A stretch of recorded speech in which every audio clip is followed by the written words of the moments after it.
Welcome back. Today, we're digging into a financial analysis of Beyond Meat. Right, the high-risk lotto ticket trade. Can it really 10x from here? That's the question. And look, the technical case is strong, but I think the narrative needs more punch. Okay, so let's start there. The first thing is about engagement.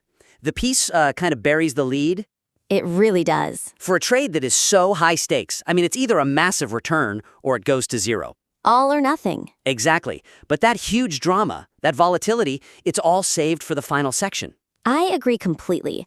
The reader needs to feel that swing right up front to really get what this trade is about. The tension needs to be there from the start. So what's the fix? A concrete suggestion?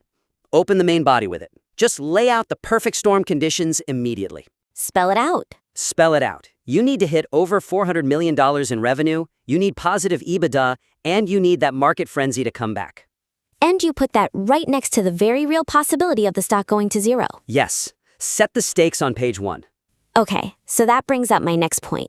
If we accept this extreme upside, the piece has to be much more aggressive about the dilution. Oh, definitely.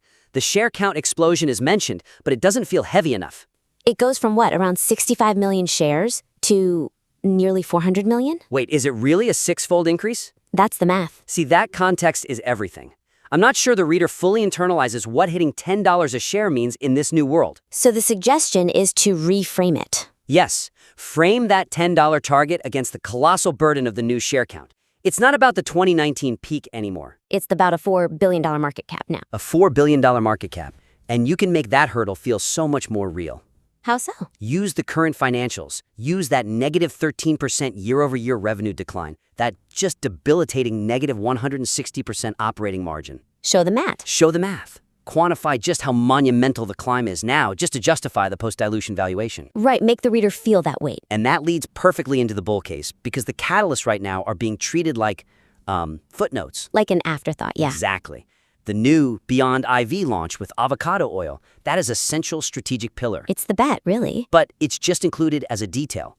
If the downside is zero, these strategic moves, the product innovation, the cost cutting, they can't just be data points. No, they have to be elevated. They need to be persuasive, dedicated sections that justify why the market should even care. That's it. I'd recommend a specific section analyzing how the BYND IV innovation is supposed to directly counter that negative sales momentum. You have to connect the dots for the reader. You have to. Show how this specific shift is expected to generate the frenzy needed to go from totally oversold to a 10x return. That link has to be explicit. So to get this analysis to its maximum impact, there are 3 things. 1, restructure the flow to hit that volatility immediately. Right. Get the drama up front. 2, clarify the absolutely crushing structural burden of the share dilution. Make that math hurt. And finally, dedicate real narrative weight to the specific product catalysts that are driving this entire bull case. This is a fantastic analysis at its core. It just needs that narrative sharpening. Exactly.